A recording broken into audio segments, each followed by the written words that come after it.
Welcome back to the Post Peak podcast. We are on episode 4. We've got today. We've got a bit of a different episode. We're joined by a real racing driver. Goes by the name of Bert, and he's from the YouTube channel Chapmans Corner. Hi, Bert. Thanks for joining. Hello, thank you very much for having me on here today. So we wanted to basically bring you on. We're just really curious about the track day and motor racing kind of themes. We've got a lot of followers, a lot of people in our groups that obviously do that fairly regularly. We don't really know very many racing drivers like yourself, so we're just keen to get your story. Just want to understand kind of how it began, how you got into the motor racing world, the circuit that you're on at the moment, and then where you're going at the moment, because it's just really exciting following along for the last 12 months of your YouTube channel, the racing that you've been on, some of the stories that you've shared with us on the group. It's just been quite a fascinating journey so far. So yeah, it'd be really good just to hear a little bit from you, your background, and where you're going this year. Yeah, thanks. So it's really exciting to be on the channel.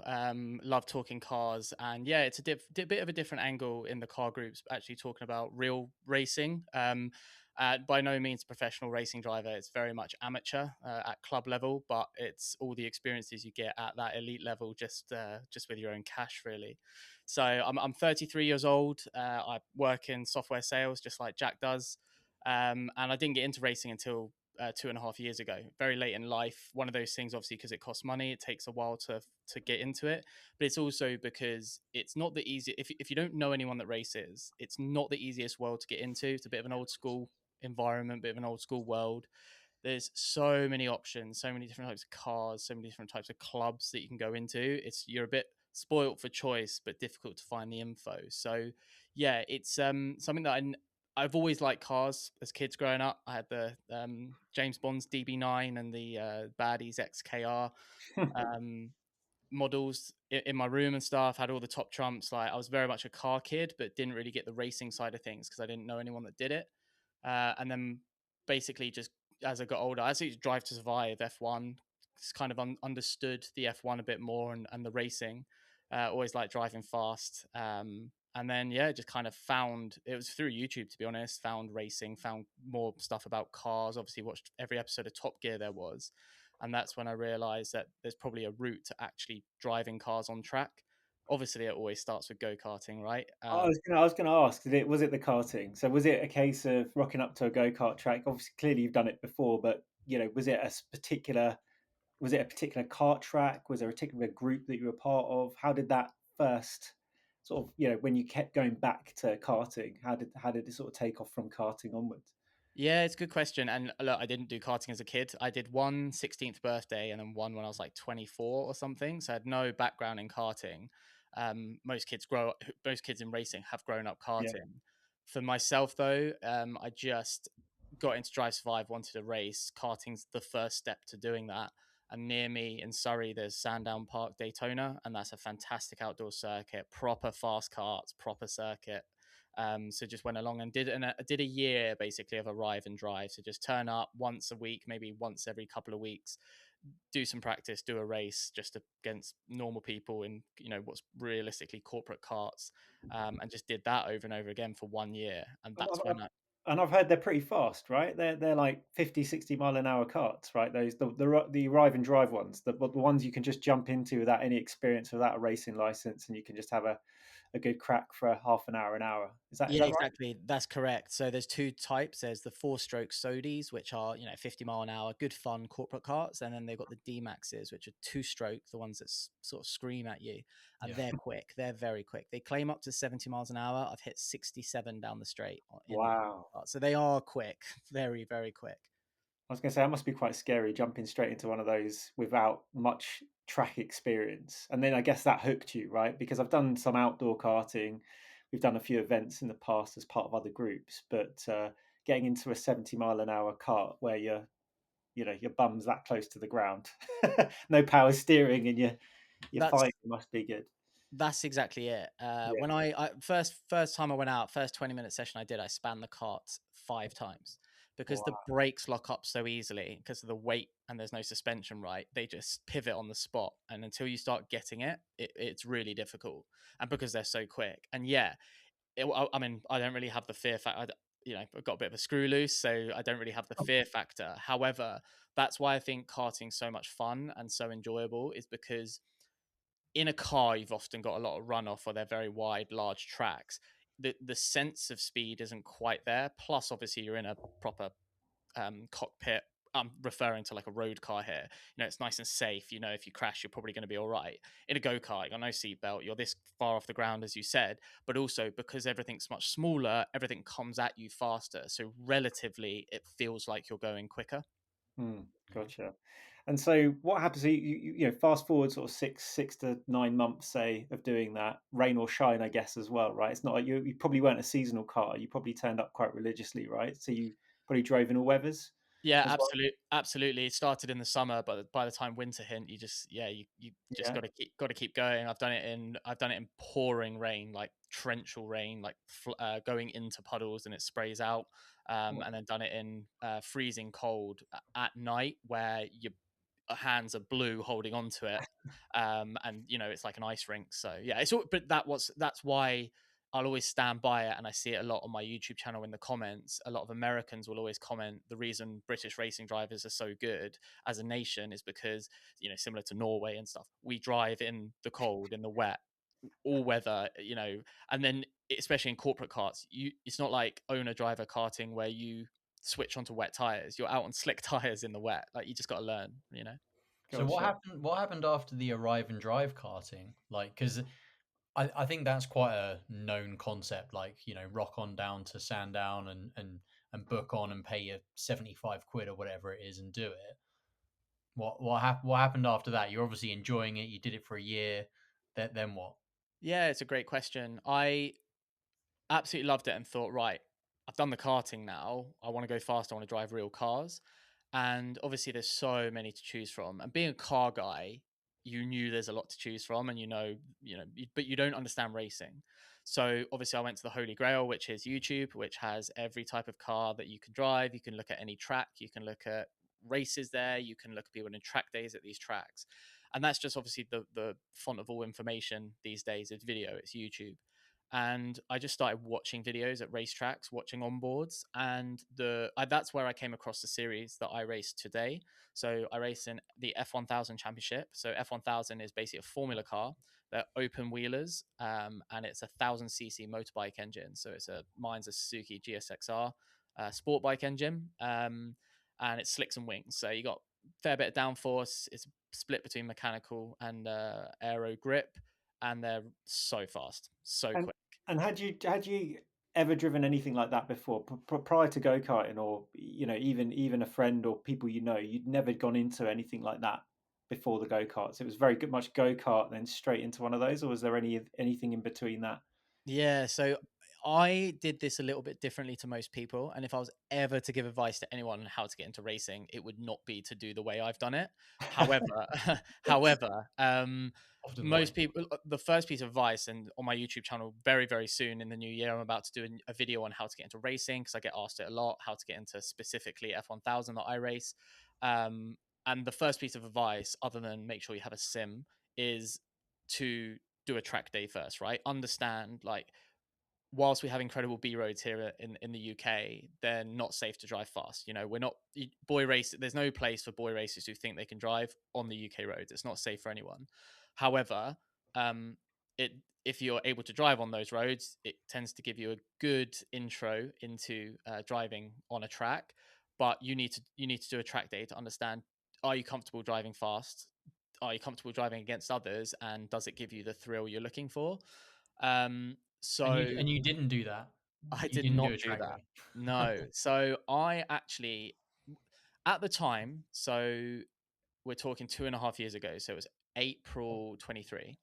I wanted to go racing after the karting, and I basically just found these F1000s on YouTube, found out where they race. So when I watched them at Brands Hatch, went into the garages and started speaking to one of the team owners and said, "How do I get into one of these cars?" He said, "Do you have a license?" "No, don't have a license." "All right, go get your ARDs." Okay, so I went and got my ARDs. So a couple of weeks later, easiest test you'll ever do, by the way, getting your race license. When I got my race license, super easy. And then I've seen some people on LinkedIn, by the way, recently in my network be like, "Oh, I'm so proud! I just got my race license. Like this is a dream come true." So it's Yeah, interesting to hear you Two say. things, right? Absolutely a dream come true. And yes, it's a great feeling to have a race license. The actual steps of getting a race license, it's easier than getting your road license, right? You can you drive around in squiggly circles safely looking at your mirrors and not going off the track. It is that sim. And then do you know the flags, and can you answer a few basic multiple choice questions? Hmm. um and I don't think that's a bad thing, right? Like, it's not that difficult to drive around a track safely, but obviously you need to make sure you take the test, and you're aware. So yeah, I basically rocked up, did a test day in this F1000, which is so alien to a normal car. Like, there's no, I mean, first of all, it's a bike clutch for your for your foot, which is really difficult to drive.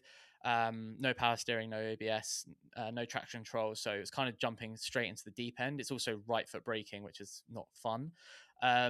And a sequential gearbox. So jumped straight into one of those, and then just started hooning it round. Within two test days, I did my first race, and it was just crazy.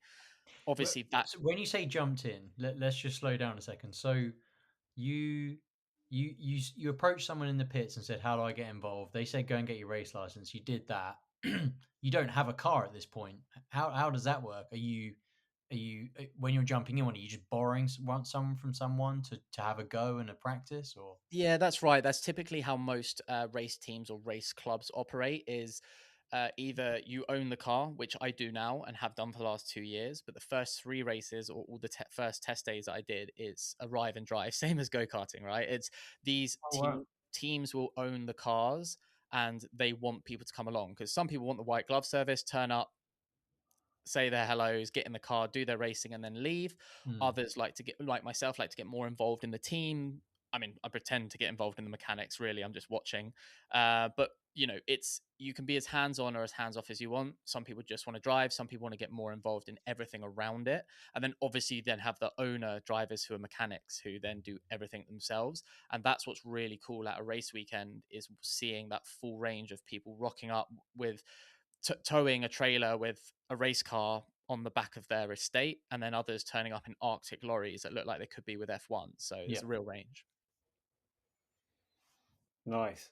And so I've watched a few of your videos, by the way, and it's well documented. So it's not just you in the car. You've also set up the channel around what you do, which is really fascinating. And and you mentioned how it is to drive. So when you first got in that car, what I've noticed is you've got a gear stick now. So you've never had that probably in the arrive and drive go karts. I don't think they've got the gears at Sandown, right? So it's all automatic, or but this is gears. So, and am I right in saying, because I've only driven something similar where we did a few of the Palmer Sport days, and Oh they've yeah, got, I think they're the Formula 3000, so they're quite correct. Yeah. similar looking. I don't know under the hood what they are, but I remember how jolty and how heavy those clutches were when you're almost pulling out the pit lane. You're having to find the bite point and then accelerate off once you're in first, but then you didn't need a clutch, so it was very much sequential on the steering wheel, and it was just banging in the gears, banging down the gears. Do you still need to use the clutch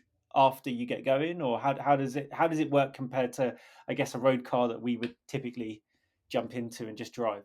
Sure. So I'll do a three-way comparison. I do my road car. I'll then do the Formula 3000, which I actually haven't driven, but I know exactly how they drive. Yeah, And then also I'll then explain it to mine. So obviously the question earlier was also like, you jumped straight into an F1000. That's yeah. right. I'd never even done a track day. I just went straight into it. I have a F82 M4, which I've had for 4.5 years now. Absolute weapon of a car, fantastic thing to drive, and have since tracked it. Um, but obviously you sat. I'm there left foot braking because of the sim and karting. So I left foot brake daily in my M4 just because I find it easier, and it's safer. And then from the second aspect, so you go from that, which is full traction control, which I turn off obviously, but really soft suspension. The wheel moves a lot; it's very large, but got ABS kicking in, everything like that. You then get into the Formula 3000. The difference being that's a 3 liter, I believe a 3 liter, it might be a 2 liter, but I would suggest based on the 3000, it's a 3 liter um, car engine, right? So where you said you use the clutch to pull away, but then you won't use the clutch again because it's flappy pedal. Well, this is where ours, and they probably only rev to 8 or 9,000, maybe even 10, being a race car. The F1000 is so different. So my car was built in 2000, and it was actually originally built as a hill climb car, but because it uses a motorbike engine and it's a sequential gear, you use the clutch to push it into first, which is up. All other gears is pulling back to go through the gears. To upshift, you're just lifting off the throttle quickly and then pulling on the gear stick. To go down, though, you're using the clutch pedal to go down, which is a bit confusing because you're clutching down but just lifting off to go up. So it's when you're up the arse of someone at 100 miles an hour going around a corner at Donington, for example, up at not Coppice, McLean's at the top of the hill. I've come out of it, and you are less than a meter from their bumper, probably no more than 30 centimeters from their bumper. And I had a guy make a mistake and snap. And when you're not covering the brake pedal with your left foot, or you can, but you need the clutch, that's terrifying. Having to lift and jump between two pedals that's at those speeds, it's pretty mental. Wow. That sounds like quite a handful. And also, it's the reason why I say that is because your entry to this sport is just so fascinating and so different. So you did, let's say you managed to somehow agree that you do a couple of test days. You obviously enjoyed it. What happens then? So the way the test day kind of run now, what you got to understand about racing is like anyone can go racing, right? If you get licensed, you can go racing. Yes, you need to have the money to go racing, but if you've got the money, if you can pay, you can turn up, and you're not a complete idiot, and you are safe with everything, anyone can go racing. And I think in answer to that question, it was very much I did my first test. I had a mechanical issue. The drive shaft snapped 20 minutes into my first ever test day, which meant I didn't get enough time in the car to judge whether I was good enough to go to the first race for everyone's benefit. So then I had to do another test day a week before the actual race, under the assumption I would be fast enough, right? It just needed to be within like 6 seconds of the normal time. Because they do have the 115% rule, right? Same with karting. Like if you're way outside, you're not safe for everyone else. But as long as you're within like 6 seconds of the next car, you're all right. And that's exactly what happened in my next test day at Donington. I was putting in okay times for someone brand new to the sport. So they were like, yep, you're fine to race. And then it was like, again, an arrive and drive race up at Croft. So a bit of a lesser known circuit up in Yorkshire. And I mean, going from a test day and a bit to rocking up to my first race weekend where everything's run completely not how you would expect it. You're in the action. You're doing everything's very procedure driven as you expect, right? Very procedure driven. It feels very alien, a different planet. And then next thing you know, you're out on circuit. And by the way, stalled it many, many times. Like every time you try and pull these cars away, everyone stalls it. I've seen a guy win a race and then in Parc Ferme pull away with everyone cheering him, and he stalled it. Like there's that. It's that difficult to pull these cars away. And next thing I know, I'm coming round to do my first race start. No idea how to do a race start, right? And I've managed to qualify 15th out of 20, which is mental, right? My first race weekend against people like more experienced than me. And the idea in these cars is you basically sit on the clutch, rev to 11,000, and then dump the clutch and just go. That doesn't feel normal until you've done it. So I went, no, I'll just pull away. Can't pull away. Stalled it 4 times so badly that everyone was around turn 2 by the time I got going, and I've got marshals looking at me like I'm sweating because it was summer. I'm like dripping down my face. It was like the most embarrassing thing I've ever had.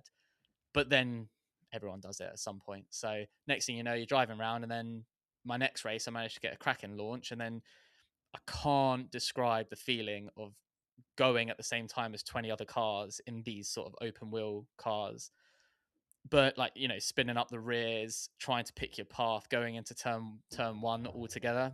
Like it was, yeah, I will never forget that moment till the day I die. I could just feel this, like just putting myself in your shoes for a second. Just that first time on the grid must have been the most nerve-wracking thing you've probably ever done. Absolutely. I think I wish I was wearing a heart rate monitor at that time, and I'm going to start doing that for my channel because Yeah. Now I don't get very nervous these days for races. Like, you kind of got used to it. I'd say it took probably 3 race weekends, or 3 weekends, of which there's 3 races, only 15-minute races per weekend. And the first couple, I physically shaking, heart going crazy. You get tunnel vision. You don't remember. I mean, I've skydived as well. I've got a skydiving license and have done 73 skydives. And the first 10, you don't even remember it, because you're so full of adrenaline that your brain kind of wipes them, you know. And it's the same with the races. Whilst I've luckily documented them and can watch them back, it's a you're in control, but you're not. You're kind of a passenger at the same time as you're controlling this car, but your emotions and the visceral feeling and the adrenaline, or the fight and flight feeling, you really feel that primal instinct. And I still can't believe that you can just rock up like that with like effectively no experience and just be like, I'm interested in getting into this, and they're like, yeah, sure, let's see what times you can do, and if it's vaguely reasonable, then a couple of weeks later you can be racing.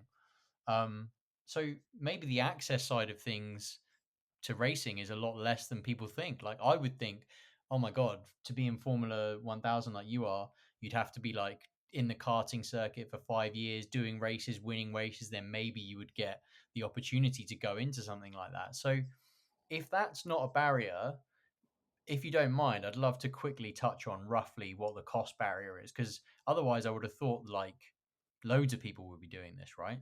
So, but I'm assuming, as with any form of racing, there's reasonable amount of cost involved. Yeah, absolutely. I mean, all racing costs money, right? And you know, I argue with people on the internet all the time. I'm only joking, but there'll be the old boys who have ran their own cars for longer than I've been alive. It's a banged up old Peugeot. They can fix it. They can trailer it. They've got a garage. That's the cheapest way to go racing by far. But there's a lot of people who, like me, have come into the sport late, don't know how to do any of that stuff, and therefore you're going to end up paying a lot more than everyone else, because you need all the help you can get, right? And that's what I do. I pay a team to do everything for me because I can't do it. So I actually literally last night released a video on how much my 2025 season cost me. I break down everything, explain every penny that I spent. It's not very pretty, but obviously it's a bit different with me. I'm creating a business, a YouTube channel, so I've got a videographer, I've got a driver coach, I've got all these things to improve my content.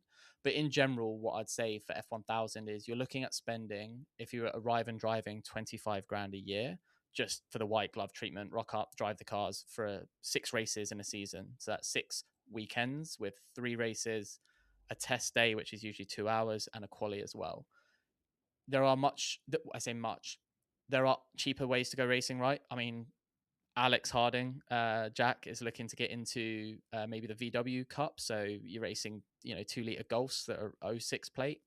You can race bangers, you can race minis, you can race pretty much anything, any car you can think of, you can go racing in. So we are 100% the fastest for the money. Like, you can't go faster than at Alton Park. We actually beat the GT3 time, the British GT3 time, by 0.3 of a second. So we're at we're faster than GT4 by like quite a few seconds. We're faster than F4. Not I've overtaken F3 cars on track at Silverstone, but obviously these are like '08 F3 cars. We're not competitive with the newer ones. So it is, F4 is going to put you back 150 grand minimum a season. Don't even want to mention F3, which would be 500,000. So it's the fastest you can go for the money.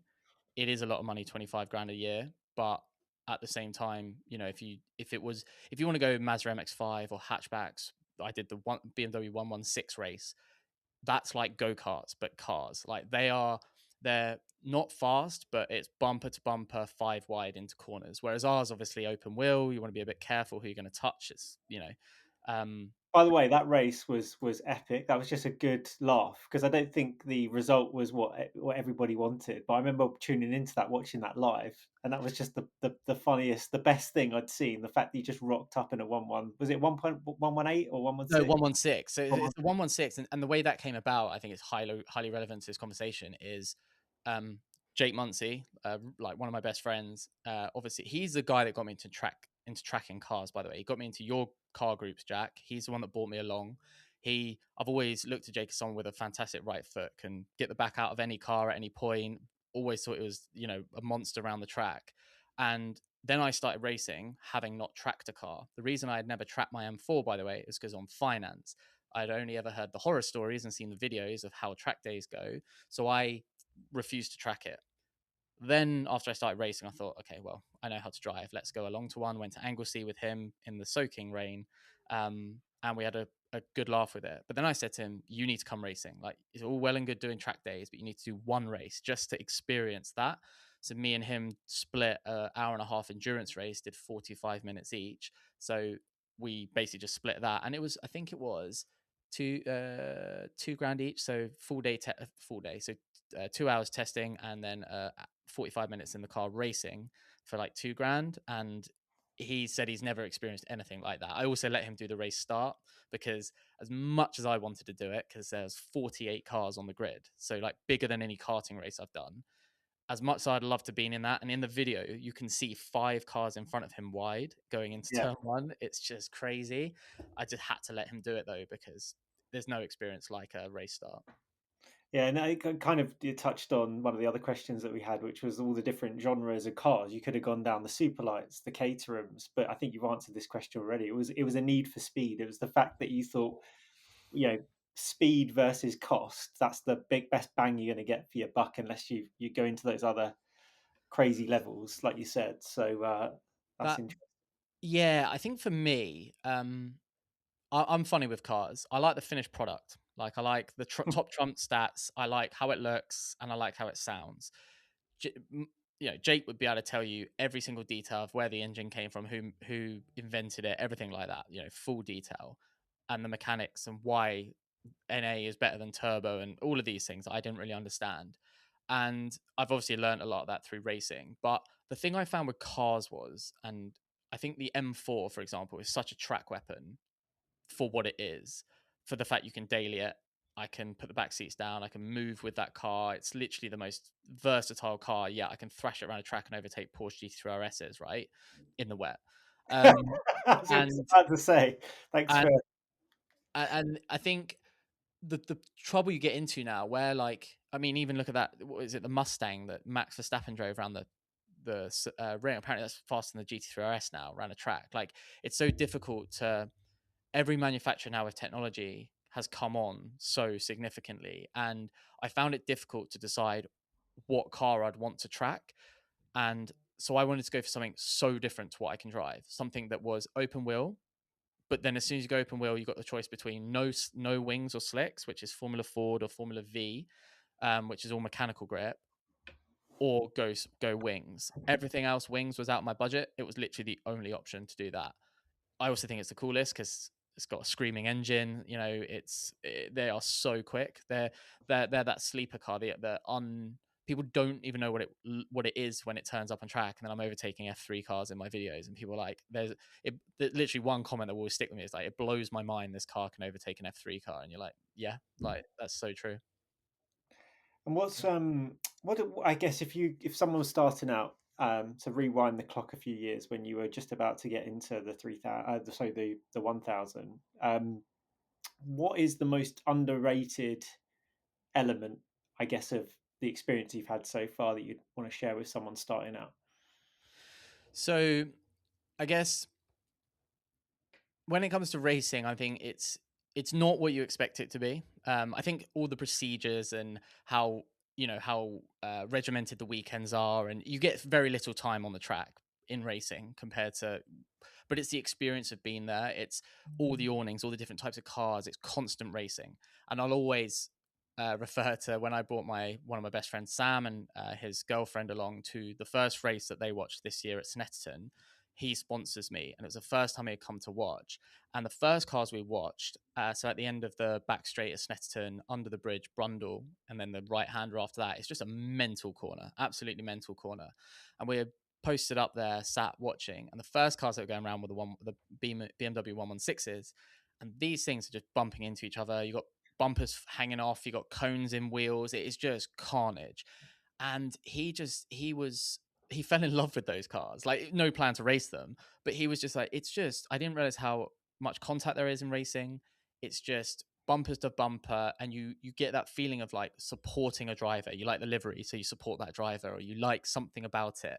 And I think you kind of underestimate that going into racing, of like, it's not just cars going in circles, it's people who have taken, it costs money to get to do it, and a lot of people doing it on a big budget. So you kind of underestimate the human element going into it, that like these are people that have worked hard to get their car on track, might be running it themselves, might not be, might be doing it on a shoestring budget, like me, right? It's like that Tom and Jerry where Tom's putting the track in front of him as he's going, because it's like, I'm not sat there with a budget that can pay for a whole season. I'm sat there trying to close a deal so I can pay for the next race, And I think that's the what you underestimate is it takes a lot to get on track. So when you do, you want to maximize the time and you want to maximize the enjoyment out of doing it. And one sad thing in racing sometimes is I think kids that have been doing it their whole life don't understand what they've had. I definitely have raced with people like that where, because they've done it for so long, it's kind of it's just another race. Whereas to me, it's like every moment you get on track is special, because A, I might not be able to do it any longer for whatever reason, and B, it's new, it's exciting, right? Whereas they've been doing it forever, and it's just, yeah. So yeah, people underestimate the human element of racing, and also I would say one other quick answer to that is maybe setup. Alex has taught me all about setup this year, and you can buy all the amount of car and upgrades you want, but until you know how to drive properly, you're underestimating it massively. Getting a driver coach this year was the biggest investment and the best, sorry, not the biggest, the best investment I made, because wow, like someone telling you like what you're doing wrong, and then you just making a small tweak and you're going so much quicker, it is awesome. Why is this the driver coach? Just talk to me about that briefly. It's a single seater, so they can't sit next to you. It's not like other two-seater cars where you've got someone that can say, look, turn in a bit later, or hit the apex or whatever. Are they reviewing the footage? Are they reviewing the stats and the kind of accelerating, all the information, the car's kind of sending back to the pits after a race? Are they looking at Yeah, all it's of that? everything. It's everything. So Matt will download all the data from the car, so he can tell me my throttle position, brake, everything. It's GPS. It can tell me entry speed, so we can tell everything from the data, and then we'll just watch the footage back and overlay it, so we know exactly what I'm doing at what point. And it's incredible what the amount of data from a car, even at our level, is insane. So yeah, driver coach, he will literally, and you never want to focus on more than three things at a time each session. So you'll be looking at, I don't know, entry speed into turn 3. You'll be looking at turn in position for turn 5 or whatever.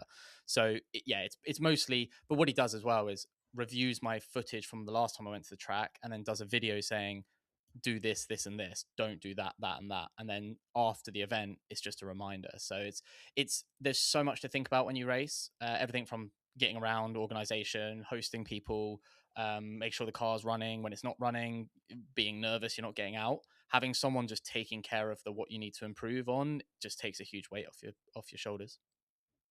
Have you Nice. got any scary stories that you want to share? Any scary moments Oh, I've over got the last? loads of scary moments.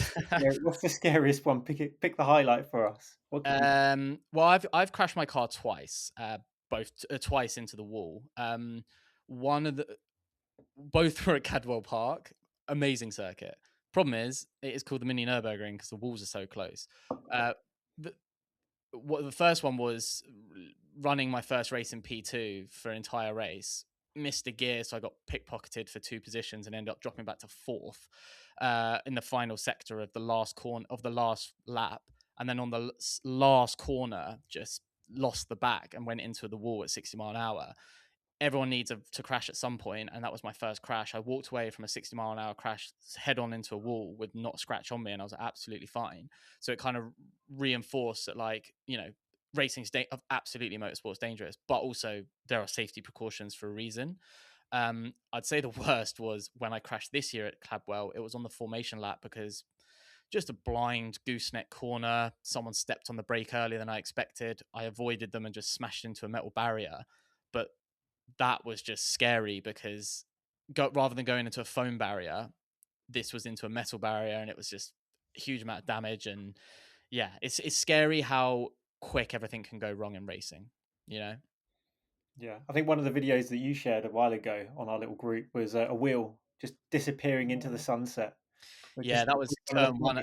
That was turn one at Cabwell. Just It was a fast crash, wasn't it? But there was nothing to crash into. It was almost like you just ended up going over the hill on the grass, which was a nice way to crash, I guess. Yeah, it was 130 mile an hour turn-in for us and that's what Jake couldn't believe is Cabwell Park turn one. Even if you do it on the sim, any road car, Porsche GT3 RS, you would brake and drop a gear at least.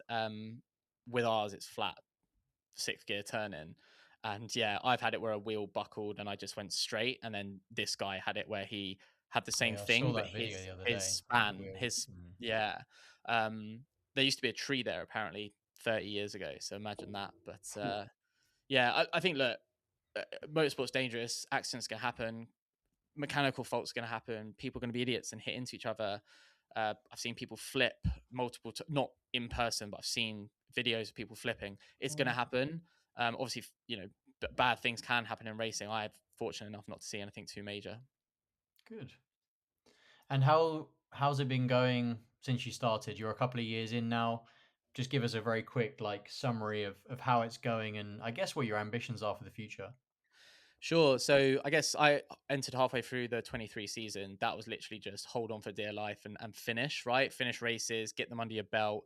That's when I then decided to buy my own car and start racing properly. So last year, 24 was my first full season. I was plagued with a few issues mechanically. So, it wasn't as competitive as I like, but it's just learning racecraft, learning how to overtake, finishing as many races as possible, getting used to the car and the balance. And for me, that year was about actually giving feedback on the car. Like, can I actually change the setup to improve my lap times? Things like soften the springs, or it's not rotating fast enough, so I need a looser rear end rather than adding wing, removing wing. So it's just getting familiar with it. I didn't even finish in the top 5 in my first full year, and then this year is when I got the driver coach, and I mean, it's been insane progress, to be honest. I definitely have the natural talent for driving, right? I wouldn't be able to get into one of these cars and drive quickly without having a natural talent. But then the driver coach has just got me to my potential way faster. So this year, the results, I had like a 50% DNF rate. It was killer. Like, alternator went, so I missed 2 races. I had my rear wing fell off in a race, which is ridiculous. I had wheel axle go. I've had drive shaft snaps, which are gonna go, right. They're just parts that are gonna break when you're putting 220 brake through slick rear tires. Things are gonna snap. But this year I managed to get 2 podiums, which is mental in my second full year. I'm really proud of that. I got fastest lap in a race, which against 2 people that won the championship, and the guy actually that won the championship, this was at Silverstone International, was cool. And then when I was racing F3 cars, I actually broke the lap record at Silverstone for my category, the 1000 engine, not against the F3 cars, because you're never going to beat them. I broke it by 1.4 seconds, which is like huge, right? That's like a massive amount to have broken a lap record by. So the results have started landing. I've started to get really good car control.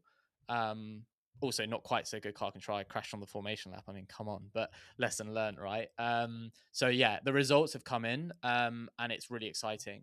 The ambition's changed quite a lot in the last 3 months because I have this YouTube channel, which people need to go check out, Chapmans Corner, where I post basically, I'll post 2 things. My story from the weekend, that's hire a videographer, show the awesome track shots, the behind the scenes, interview mechanics about what's happening, talk to my driver coach about where I need to improve, talk about how I'm feeling, talk about the pain, the suffering, everything, and all the results put together nicely in a story. And then the other half is I just post the raw onboards of the full race, but talk over what I'm thinking and feeling. I do get some people complaining that they just want me to shut up so they can listen to the engine. I feel them. I do. I would rather be shut up so they can listen to the engine. But it obviously, more people want to hear what I'm thinking because they don't race, right? Or they do and they want to understand how the cars drive. So all of this has come together in like I've just hit 10,000 followers, done well over it's 1.5 million views now. There's a real appetite to watch me go racing. I think part of it is because these cars are quite unique. People haven't heard of them, can't believe they're overtaking F3 cars, but also, telling the story reasonably well, engaging with the audience. So what I'm trying to say is my YouTube channel has grown massively and is continuing to grow. I'm bringing on some guests to drive my F1000, like extremely well-known sim racers turn racing drivers, people well known across the internet and YouTube. So my plans for next year is very much bring semi-famous YouTubers or racing drivers to drive my car and see what they think, do videos with them.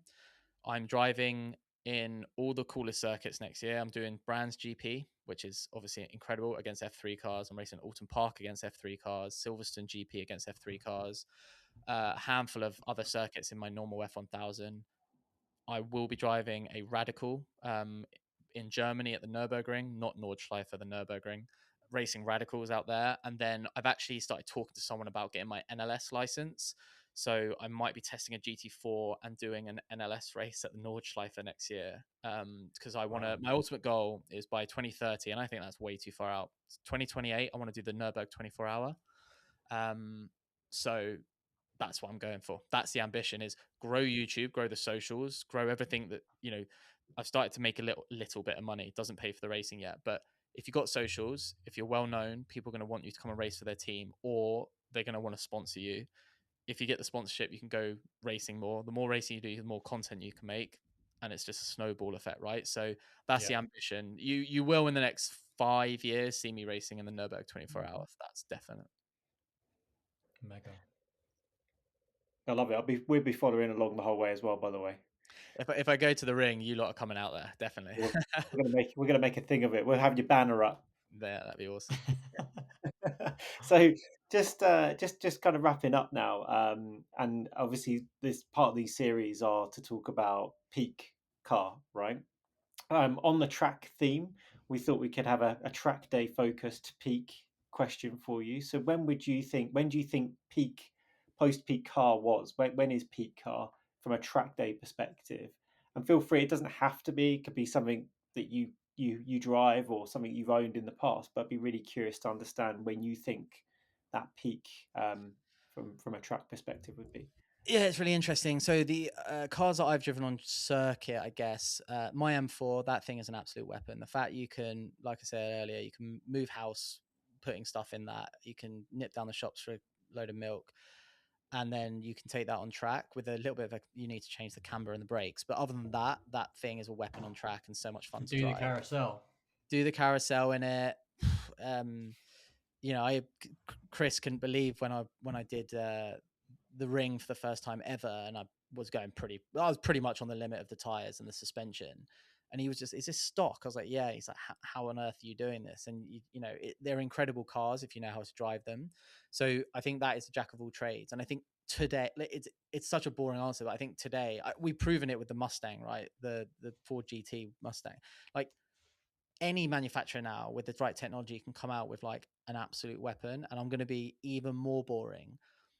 When I went to Vegas in January, and I'm going back in Jack for SKO, I went along to Vegas, Speed Vegas, right? Purpose built 10 corner track. It's absolutely awesome.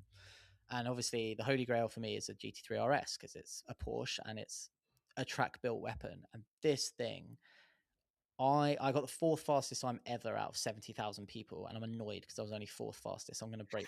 I'm going to break the record when I go back in January. But that thing was just, I wasn't even close to spinning it. There was not one point did I get worried. And there's a certain corner, I can send you the clip. There's a certain corner where it's basically a flat left-hander, and I could feel it bouncing as it's just kind of skipping along, but it didn't matter. The double wishbone didn't matter. It would just stick. And I think for me, the technology has come on so far with cars today that it can, and I'm not, I would have rather turned all the traction off because it was interfering with me, but the cars today are just, you can drive them so quickly around track with and without the driver aids. And then a little shout out to when I learned the Nürburgring on the sim with Alex. Actually, for 2 months before we went, we were just pretty much every couple of days on the sim following each other around in a 991 GT3 RS. And then we switched to is it the E30 BMW, the old school like 80s, or is it 90s, I'm not sure, but those things are so fun to drive on the sim. But I've never had the pleasure of driving one, right? Like, I'd love to. So I guess, yeah, I think I would love to go and drive something from like the 90s, like a old sort of style clutch. But I just think driving left foot braking is so much safer these days. So I just wouldn't go. I wouldn't go manual. I'd go flappy pedal, left foot braking every time because you can drive faster just naturally. And I mean the Porsche GT3 RS. I mean one day I'll own one, I'm sure. But yeah, so for me, peaks now, like you just everything's going faster, right? It's like you go to a tourist day at the Nordschleife, like any idiot can turn up in rockets, right? And I don't think that's a good thing necessarily, but if you put this idiot in one, it's going to be a good time. I was going to say, Interesting. Yeah. So for this you, is it's we're not post peak. We are in the peak now, and you think it'll get better. I love speed, right? Like that's for me. It's how can you go faster? I think yes, driving experience is everything, right? Of course I do. But there's just the GT3 RS, like I can be flat everywhere, like it just sticks to the road and then you're going the fastest you can. So that's kind of it. I'm sure lots of purists and lots of people that have driven all these other cars from the 80s and 90s and stuff, absolutely, but I haven't driven one, so chuck me in one. But absolutely, if anyone's got one that wants to stick me in it, I'm a fairly safe pair of hands. It's I'd love to drive one of those around a track, but it's for me, it's about how quick can you go around the track, and you can't go quicker than today, right? Yeah. Yeah. let's wrap it up there. Thank you so much for coming on, Bert. Really appreciate it. And for anyone who's watching, again, just big thank you. And head over to Chapman's Corner on YouTube, and we'll follow along. So hopefully see you at the Nürburgring in a few years' time. That's it. Thanks everyone for listening and watching. Thanks guys for having me on. Real pleasure chatting cars and racing with you. And yeah, hope to be back at some point soon. Cool. Great. Thanks everyone. We'll close Thank it you. there. Cheers. Bye bye.